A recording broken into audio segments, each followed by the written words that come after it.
जय Jagannath. Welcome back to Happy Lotus YouTube channel. आज बिना पियाज रसुण रे केमिति आंब खटा प्रस्तुत होउची भोजी स्टाइल आज मु आपनको देखेबी। प्रथमे किछि कंचा आंब को नहीं जिबा। एबे तो समस्तंको बाड़ी रे आंब थिबो निश्चित, आमे सेही आंब को आनिबा, आनिकी खट्टा प्रस्तुत करिबा। देखंतु आंब गुड़ाक भल भाबरे बड़ बड़ हो गलानी।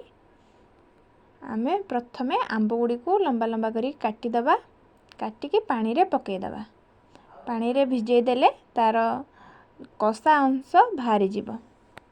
देखंतु बहुत भल भाबरे धोई देबे आंब गुड़ी को। देखंतु पूरा परिष्कार भाबरे धोई देले। आंब गुड़ी को समान भाबरे काटिबे।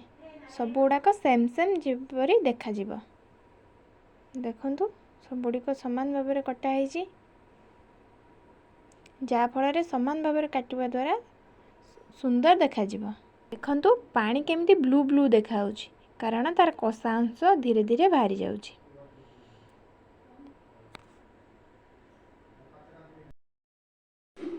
एबे कढ़ई गरम करिबा। कढ़ई गरम होला परे आमे पानी किछि दबा। पानी देकी पानी को गरम करिबा।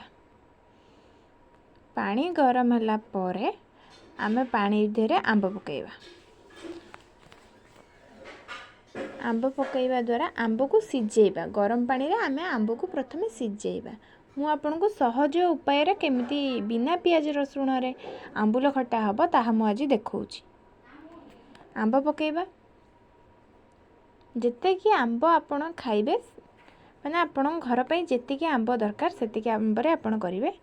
प्रथमे लूण पकेइबा, तापरे हल्दी पकेइबा, तापरे लूण हल्दी आंब गरम पानी रे सिजेइ दबा।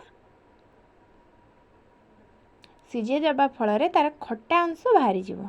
आंब रे जो खट्टा अंश थाए ना, सेही खट्टा अंश बाहरी जीवो। बाहर जीवा द्वारा आपणकर मिठार खर्च बहुत कम ही हबो। खट्टा अंश न बाहरिले मिठा जेते भी देले, गुड़ दियंतु अबा चीनी दियंतु, ताहा बहुत ही लागिबो।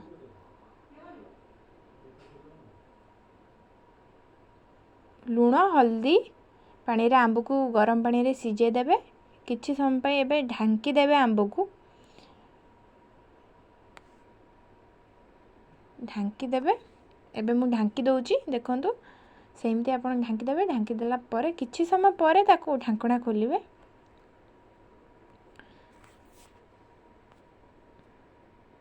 एबे देखंतु मु ढांकणा खोलिली। आंब पूरा हेई गलानी। देखंतु पूरा येलो येलो हो जाइछि, कारण हल्दी रो जो पानी रो पकई थिले हल्दी, से हल्दी आंब पी जाइछि, जा फल रे आंब येलो कलर रो हो जाइछि। देखंतु आंब सिझी जाइछि, तार खट्टा अंश भी बाहरी जाइथिबो। बहुत भल भाबरे सिझी। गोटे भी आंब मेळै नाही। देखंतु समान परिमाण रे आंब को काटिले गोटे भी आंब मेळैबो नाही।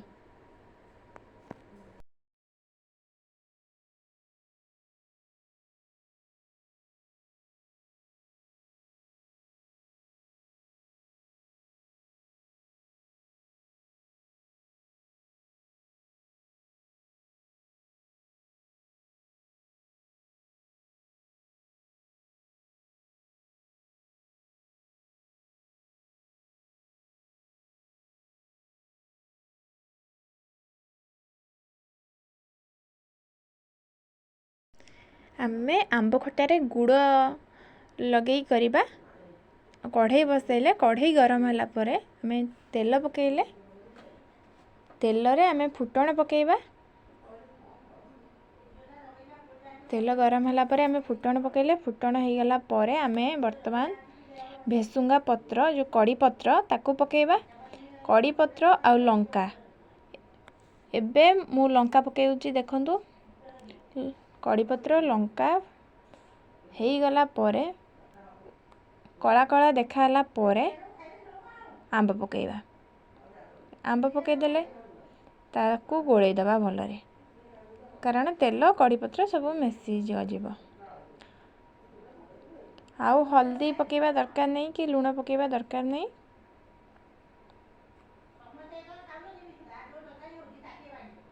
देखंतु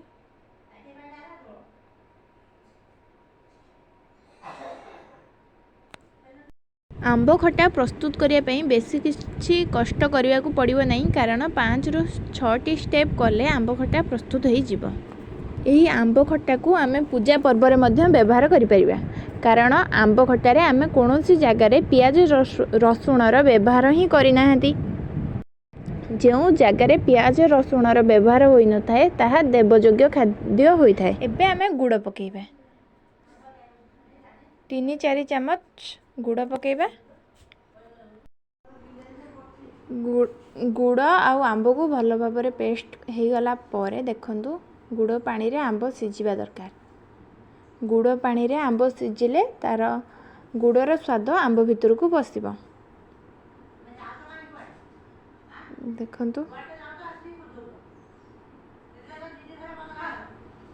बढ़िया ही स्मेल आसुची। कड़ी पत्र जेमिति भी हेले पकेबे कारण कड़ी पत्र तार स्मेल को बहुत ही बढ़ई थाए। गुड़ जो थे रखी से जगह को धोई दे टिके पानी दे देली। देखंतु गुड़ पानी रे आंब फुटुची बहुत ही देखंतु बहुत ही बढ़िया तार तीखा अंश आसीगलानी। देखंतु देखंतु आमे आंब खटा प्रस्तुत कर देलेनी। या भितरे कौन सी भी जगार आम पियाज और रसुणर व्यवहार ही करना कहया को गले आंब खटा आमर 4 भागरू 3 भाग सरिला खाली आंब खटार एबे लंका पकेदेबा 3 भाग सरिला। देखंतु एबे किछि टाइम फुटिला परे आम गैस को बंद करदबा तापरे आंब खटा प्रस्तुत बिना पियाज रसुण रे। देखंतु बहुत ही भल आंब खटा प्रस्तुत करछंती आमे।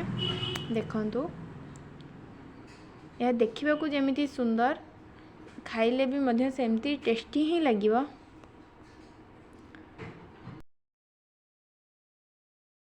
एई खरा दिने तो समस्त बाड़ी रे आंब थिबो आमे से आंब को भी आनी भी खट्टा प्रस्तुत करि परिबा कारण आंब एबे तो खसिकी ही पड़ुथबो तळे गछरु छिंडेबा ही दरकार नहीं। देखंतु मु ता गोटे गिन्ना को काढ़ी दउछि जा फल आप बहुत ही भल भाव आहरी टिके देखिपारे। एमती नुआ नुआ वीडियो देखापी आपण मो यूट्यूब चैनल को सब्सक्राइब करूँ हैप्पी लोटस यूट्यूब चैनल को जहाँ फल मु नुआ नुआ वीडियो प्रस्तुत कले आपण पाखक नोटिफिकेशन जीव। हैप्पी लोटस यूट्यूब चैनल को लाइक कमेंट शेयर करने जमार भी भूलिए नहीं।